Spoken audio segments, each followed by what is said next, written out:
Silver is now a critical mineral. We've been talking about that for a long time now. Now it's official. Maybe it's the realization that it's irreplaceable, that it's the most conductive element known to science, the lifeblood of energy and data and power itself. Who knows? But the bottom line is that silver just did it again, blasting past $50 an ounce, shaking the entire financial world. But what's really fueling this surge? Is it the global rush for real assets, the crumbling faith in paper promises, or something much bigger? In this exclusive conversation, Andy Schectman, President and CEO of Miles Franklin Precious Metals, reveals what's happening behind the scenes and why this move could change everything for investors. Stay tuned, because what Andy shares next might completely rewrite what you think you know about silver. Important to remember that even with the sharp correction we saw, silver is still up between 65 and 70% this year. And I mean, I don't know how many assets rank higher than that. But when you have any asset that appreciates in a parabolic manner 40% in 2 months, a correction is inevitable. This is what overbought is. And, you know, it shouldn't come as a surprise to people. And I think that certainly is something that's hard to rationalize for us gold and silver bugs, because we've waited so long and feel that, you know, that the market should have done this a long time ago, gotten to these levels. But suffice it to say, this is a very high stakes game where some of the biggest institutions on the planet got caught very much offside and were, you know, actually looking at what could ultimately be a existential threat to their survival. And so they did an awful lot to slow down the rise. But here we are again, back up over $1 plus and back up over 50. And maybe it's because silver is now a critical mineral. We've been talking about that for a long time now. Now it's official. Maybe it's the realization that it's irreplaceable, that it's the most conductive element known to science, the lifeblood of energy and data and power itself. Who knows? But the bottom line is that with the U.S. government calling it a strategic mineral, they've put a floor under the price, and they will, I think, start to purchase it. At the same time, you have the Chinese Ministry of Commerce.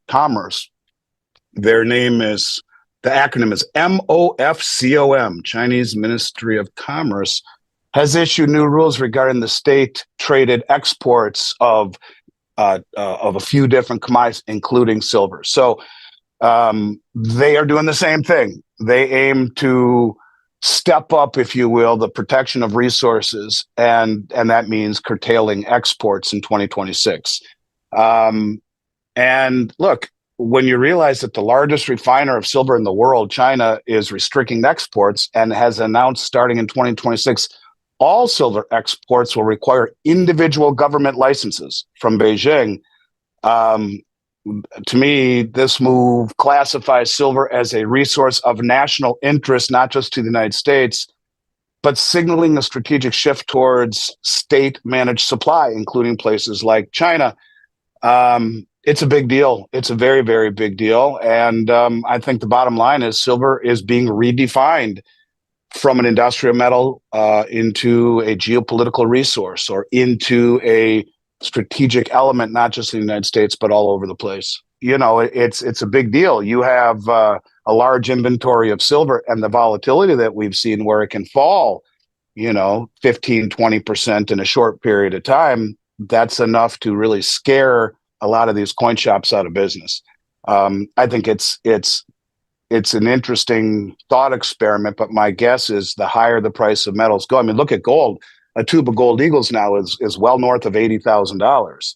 And so how much gold can you really have as a local coin shop, not only from a standpoint of maintaining an inventory, you better have millions of dollars to use, but insurance and shipping and all of that stuff, it's becoming a lot harder. When gold was $1,000 an ounce, I remember my father-in-law sending me a text message, congratulations, so gold's finally over $1,000. Well, back then, it wasn't too long ago, a tube of gold eagles is just over 20,000. It's gone up 4 times, and that's just one tube. So you want to have what, 500 ounces of gold in stock as a local coin shop? I mean, how much money do you have? And then you add silver and platinum and the cost of insurance and whatnot. It's a tough deal, I think. The higher it goes, the fewer the choices, if I had to guess, you'll find. I mean, we probably do as much shipping as anyone in the United States on a, that's not a fair statement. Our shipping with Federal Express is as robust as it can be without being someone like Amazon. And so we get all of the discounts that you would get and have all of the insurance that you could get. And, we still don't put more than $150,000 of product in a particular package. You try to ship it by registered mail, the most they'll give you is 50,000. So if you can only do 50,000 by registered mail, you're not even doing a tube of gold eagles. And, that's challenging. The costs are getting more expensive. You look at companies like FedEx, their costs are going up. It's tough. So prices will go up. Insurance will go up. It's real for sure. So again, this further would, I think, push towards consolidation into the larger companies who have the wherewithal to do it. That's not great for the consumer, but it's just the reality of the cost of doing business, and it's increasing dramatically.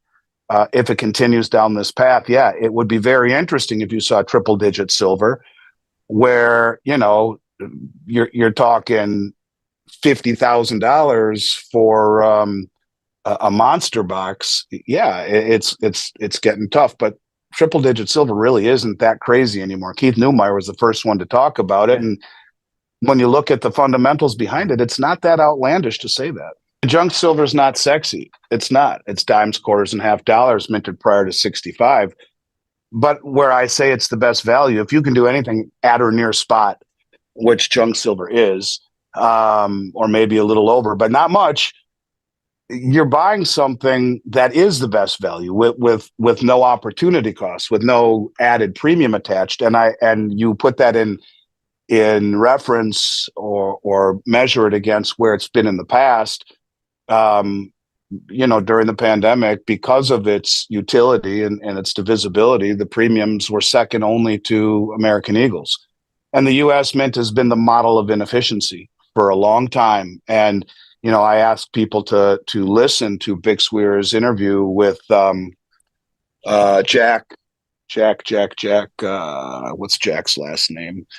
I forgot Jack's last name. It'll come to me in a moment. But Jack Sermon developed the Silver Eagle program at the U.S. Mint, and Bix did a 3-part interview with him a couple of years ago. I remember almost falling off my chair, where he said he was approached by, at the time, his boss, which would have been the Secretary of Treasury, Janet Yellen, who told him to make as few Silver Eagles as possible without creating a global backlash. I mean, he actually said that the primary distributors came to him with far more demand than they could fill. Like they wanted another 36 million and they gave him 12. And he said it really bothered him. So, there's a fine line between conspiracy and reality with the U.S. Mint. I would prefer Silver Eagles all day long, with the, many of these states looking at silver coins made in the U.S. as legal tender. But the premiums on Silver Eagles, on gold buffaloes, are crazy right now. And moving in that direction again. The fact that junk silver hasn't followed it the way that it did during the pandemic is testament to the fact that things aren't breaking apart for everyone to notice. This is just those who follow the U.S. Mint and their lack of capacity. But if I were going to say what is normally, I would say bars. But due to the threats all along this year of tariffs, the bar industry, or the products that are associated with silver bars, they're coming largely from Switzerland, and with Pam Swiss and Valcambi and others, they weren't imported very much. And so the premiums are higher on them than I like. Maybe 1 ounce rounds, those come from domestic refiners here, would be the next best. Or maybe even there are some coins like the 2026 Silver Kangaroo that we have in stock, or some of the other coins that are not American Eagles, but are of the other six major mints, the Krugerrands, the Britannias, the Philharmonics, they're right there. And because the bar market is inflated, I skip it. So it would either be junk silver, 1 ounce rounds, or coins from probably not even the maple leaf, which is getting inflated again. It would be South Africa, Australia, UK. To me, would probably be the three that would stick out as being a good value right now. Well, I think it means a lot for the LBMA. Um, it because of this, and because the move to classify silver as a resource of national interest, that's China. And then you add the U.S. putting it on the critical mineral list, which means they too can curtail exports. The president can do it without congressional order. And then you look at the essential role of silver in solar panels, electric vehicles, semiconductors, defense, you name it. I think what it really does is it shows that both countries are viewing silver as a strategic asset. It's not a commodity anymore. And, I think you're looking at a potential supply crisis and rising strategic value. What starts out as a trickle turns into much more than that. And, the people watching this show and listening to others in the industry who talk about this are way ahead of the curve and think, well, geez, everyone knows this. But walk outside your bubble and talk to anyone who's well-read, reading the wrong stuff, mind you, they won't have any idea about any of this. And so we're a ways away from that moment where it turns into a stampede. But it will curtail, I believe, it will curtail supply. And in a market like silver that is so massively rehypothecated at the upper levels, meaning the same contract is sold over and over and over and over again, creating a real problem. Remember, the market cap of silver is the size of a pinhead, and you throw a bunch of money at it, and it doesn't just go up, it explodes higher. This is what they've been trying to hold back.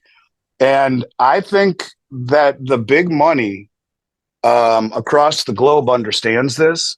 I think they understand that this is a rush to a quiet rush to accumulate the resources. And I think they know that that if they don't do this, they being all of the governments, and really work hard at protecting their own supply chains and their own strategic stockpiles, silver is a necessary element. It's necessary in moving energy. It's necessary in moving civilizations. As dramatic as that sounds, there is no element on the planet that conducts heat and electricity better than silver. People say copper. Copper's too slow. Copper's going up too. It's reclassified. But silver is a needed element. It is critical. And I think it will start to affect the supply chain. I think people take for granted for far too long how easy it is to get silver. I talk to people all around the world who have a next to impossible time of getting it all around the world. I get emails every day saying it's impossible to find silver.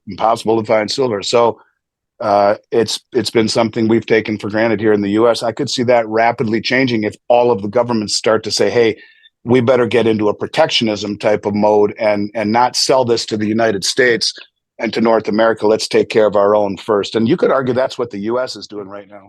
If Andy's insights opened your eyes about what's really driving silver's breakout, don't just stop here. Hit that like button and show your support for real truth in finance. Make sure you subscribe and turn on the bell icon, because the next interview might just be the one that helps you prepare before the rest of the world catches on. Drop your thoughts in the comments below. Do you think silver's rise has just begun, or is this the start of something even bigger? And before you go, check out our previous videos for more powerful conversations with top financial minds like Andy Schectman, Rick Rule, and Peter Schiff. Thanks for watching. And remember, knowledge is your best investment.